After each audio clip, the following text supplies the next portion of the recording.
तो क्या हाल चाल, अब इज्जत का सवाल आ गए हो क्लास 9th में तो मचाना है बवाल। सो गाइस शुरू करते हैं हमारी बिहाइव बुक का क्लास 9th का चैप्टर नंबर 1 जिसका नाम है द फन दे हैड। इस चैप्टर को लिखा है आइजैक एसिमोव में, जो आपको याद रखना है क्योंकि ये क्वेश्चन पूछा जा सकता है। सो गाइस इस चैप्टर में हम लोग पढ़ने वाले हैं फ्यूचर के स्टूडेंट्स के बारे में जो कि डिजिटली पढ़ेंगे। हमारे जैसे ऑनलाइन क्लासेस लगा करती थी, जैसे कंप्यूटर से पढ़ाई होती थी और ऑनलाइन पढ़ाई होती थी, सामने कोई भी टीचर हमारे पास नहीं हुआ करता था, उसी प्रकार की एक कहानी है। तो यार इस कहानी में दो किरदार मेन हैं जो कि मार्गी और टॉमी, दोनों ही फ्यूचर किड्स है, फ्यूचर के हमारे स्टूडेंट्स हैं। ये लोग ऑनलाइन क्लासेस पढ़ते हैं और कोई भी इनके पास टीचर फिजिकली अवेलेबल नहीं होता है। यार तुम सबने तो डोरेमोन देखा ही होगा जो कि 22वीं सदी से आया था, 22nd सेंचुरी से आया था, उसी प्रकार की कहानी है। ये कहानी है 2157 की, जब टॉमी को मिलती है एक real book. Tommy found a real book. मार्गी इस कैप्शन को अपने डायरी में लिखती है किस डेट पे, 17 मई 2157। ये फ्यूचर की डेट है, यानी कि फ्यूचर की कहानी है, आप सभी को ये डेट याद रखना है। सो गाइस उस बुक को देखकर जो मार्गी और टॉमी है दोनों की दोनों हैरान रह जाते हैं। और क्यों ना हो, क्योंकि फ्यूचर में तो बुक्स का अता पता ही नहीं है, क्योंकि सारी चीजें तो डिजिटल है, कंप्यूटर से पढ़ाई होती है, रोबोट्स पढ़ाते हैं और ई टेक्स्ट से पढ़ाई होती है। मार्गी अपनी डायरी में लिखती है आज टॉमी को एक रियल बुक, और उस बुक को देखकर वो दोनों की दोनों बहुत ही हैरान हो जाते हैं। और क्यों ना हो, क्योंकि उस टाइम पे जो ई बुक्स आती थी, ई टेक्स्ट आती थी, उसमें जो वर्ड्स थे, जो लेटर्स थे वो मूव करते थे। लेकिन हमारी जो बुक्स हैं आज की डेट की, जो उन्हें उस समय पर मिली है, उसमें वर्ड्स मूव नहीं कर रहे हैं। उस बुक के जो पेजेस हैं वो येलो हैं और क्रिंकली, साथ ही जो बुक है वो बहुत ही ज्यादा पुरानी है, उनके ग्रैंडफादर के टाइम की। मार्गी को ये जो बुक थी ये काफी ज्यादा फनी लगती है, क्योंकि इसमें जो लेटर्स थे, जो वर्ड्स थे, वो मूव नहीं कर रहे थे, वो प्रिंटेड ऑन पेपर्स थे। फिर जो टॉमी और मार्गी हैं वो दोनों इसके बारे में डिस्कशन करते हैं और ये कंक्लूजन पे आते हैं कि ये जो बुक है ये वेस्ट है, क्योंकि एक बार प्रिंट होने के बाद इसे रीयूज नहीं किया जा सकता, यानी कि वेस्ट ऑफ पेपर है। उनका मानना ये होता है क्योंकि वो तो डिजिटल वर्ल्ड में है ना। और जो टॉमी होता है वो कहता है कि ये वेस्ट है, इसे हम एक बार पढ़ने के बाद फेंक देंगे। परंतु मेरी जो टेलीविजन है, मेरी जो टीवी है, उसमें ऐसी मिलियंस ऑफ बुक्स रखी हुई हैं जिन्हें मैं कभी भी पढ़ सकता हूँ, लेकिन मैं उन्हें थ्रो नहीं कर पाऊंगा। और जो टॉमी है उसे ये बुक एटिक में मिली होती है, यानी कि स्टोर रूम टाइप समझ लो। और जब मार्गी टॉमी से पूछती है कि व्हाट इज इट अबाउट, यानी कि ये बुक किस बारे में है, तो वो बताता है स्कूल। और ये जो मार्गी है ना, ये स्कूल को हमेशा से हेट करती थी, इसे बिल्कुल पसंद नहीं था, क्योंकि ये जो मार्गी थी इसका जो स्कूल था वो एक रूम था जिसमें डिजिटल कंप्यूटर लगा होता था, वही उसे पढ़ाता था, वही उसे होमवर्क देता था और काफी सारे टेस्ट कंडक्ट करता था जिसमें वो बिल्कुल भी अच्छा परफॉर्म नहीं कर रही थी, और सब्जेक्ट था ज्योग्राफी। तो यार इसका स्कोर इतना कम हो रहा था मार्गी का, तो उसकी जो मदर है वो उसके काउंटी इंस्पेक्टर को बुलाती हैं फॉर चेकअप। और चेकअप किसका?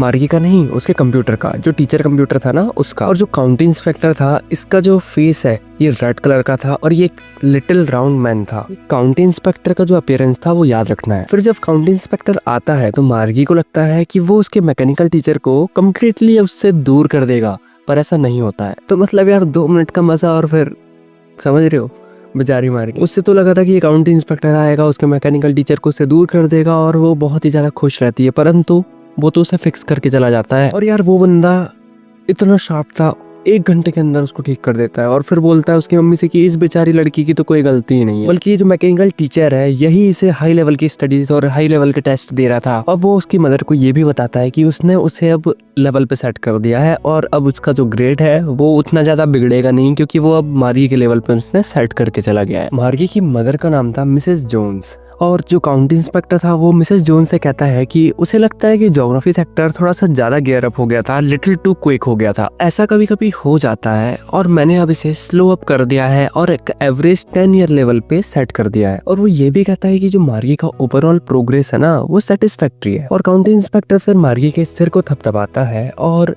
मार्गी काफी ज्यादा डिसअपॉइंट, क्योंकि यार उसे लग रहा था कि जैसे एक बार टॉमी का जो हिस्ट्री सेक्टर था वो कम्प्लीटली ब्लैंक होने के कारण उससे 1 महीने के लिए उसके मैकेनिकल टीचर को दूर कर दिया गया था, उसी प्रकार से मेरे साथ भी होगा, पर ऐसा कुछ नहीं होता है। इस सब के बाद जो मार्गी है वो टॉमी से कहती है कि कोई स्कूल के बारे में क्यों लिखेगा, तो टॉमी उसे बोलता है कि ये काफी ज्यादा पुरानी बात है और सेंचुरीज एगो, यानी कि बहुत ही 100 साल पुरानी ये बात है। उस समय जो स्कूल्स हुआ करते थे उसके बारे में इसमें लिखा हुआ है। उस टाइम पे एक बिल्डिंग हुआ करती थी जो स्कूल हुआ करती थी, और वहाँ पर एक मैन होता था जो टीचर के फॉर्म में उन्हें पढ़ाया करता था, लेकिन वो रेगुलर टीचर नहीं होते थे।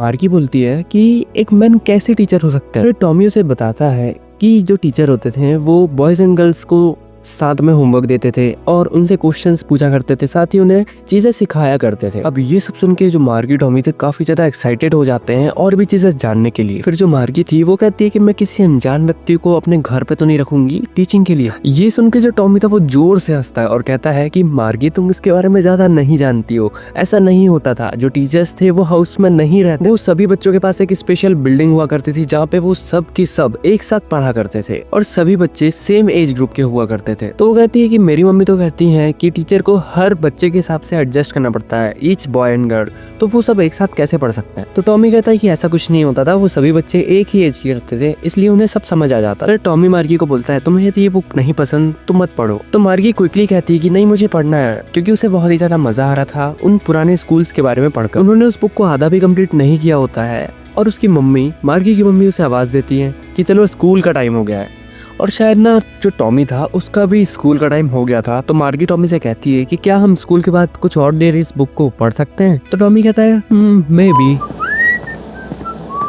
ऐसे सीटी बजाते हुए वो उस बुक को अपने आर्म्स के बीच में दबाकर वहां से निकल जाता। और जो मार्गी का स्कूल रूम था वो उसके बेडरूम के राइट साइड में था, जहाँ पर उसका मैकेनिकल टीचर उसका वेट कर रहा था। वो हमेशा उसी टाइम पर पढ़ा करती थी, क्योंकि उसकी मम्मा मानना यह था कि बच्चे यदि सेम टाइम में पढ़ेंगे ना तो वो ज्यादा सीख पाएंगे और जल्दी अच्छे से सीख पाएंगे। सैटरडे और संडे के अलावा वो सेम टाइम पर पढ़ा करती थी। फिर जो मैकेनिकल टीचर है उसकी स्क्रीन लिट अप होती है और वो बोलता है कि आज हम अरिथमेटिक फ्रैक्शंस के बारे में पढ़ेंगे, प्लीज आप अपने कल के होमवर्क को प्रॉपर स्लॉट में इंसर्ट कर दें। मार्गी ठीक वैसा ही करती है। अपने दादाजी के समय के जो स्कूल्स हुआ करते थे उन्हीं ओल्ड स्कूल्स के बारे में वो सोच रही होती है। वो सोचती है कैसे सारे नेबर के बच्चे एक साथ एक ही बिल्डिंग में स्कूल में जाया करते होंगे, कैसे वो लोग शोर मचाते होंगे, कैसे मस्ती करते होंगे और साथ में पढ़ाई करते होंगे और सभी की सभी साथ में वापस भी आया करते होंगे। ये सारी की सारी बातें उसको बहुत ही ज्यादा अच्छी लग रही थी, क्योंकि वो घर पे बैठे बैठे काफी ज्यादा बोर हो गई थी एक ही रूम पे पढ़ पढ़। वो सोचती है सभी को साथ में होमवर्क मिलता होगा तो वो आपस में एक दूसरे की हेल्प भी करते होंगे। जब वो ये सारी चीजें सोच रही होती है, इमेजिन कर रही होती है, तो उसका मैकेनिकल टीचर फ्लैश होता है उसकी स्क्रीन में और वो कहता है When we had fraction 1/2 and 1/4। मतलब उस टाइम पे वो जो मैकेनिकल टीचर था वो उसे पढ़ाना स्टार्ट कर देता है, परंतु मार्गी का जो ध्यान था वो पूरा का पूरा अपने ओल्ड डेज में था जो उसने बुक में पढ़ा था। वो सोचती है कि उस समय में वो जो किड्स थे वो कितने खुश हुआ करते थे और she was thinking about the fun they had. और यही इस लेसन का नाम भी है, द फन दे हैड। तो बस यार यही था इस लेसन में, इस कहानी में। यदि समझ में आया हो, अच्छे से एक्सप्लेन हुआ हो तो सब्सक्राइब करना, इस वीडियो को लाइक करो यदि समझ में आया हो अच्छे से। और कुछ ऐसे ही वीडियोस यदि आप लोग चाहते हैं तो कमेंट सेक्शन में बताना। तो चलो यार मिलते हैं अगले टॉपिक पे, तब तक के लिए गुड बाय, टेक केयर।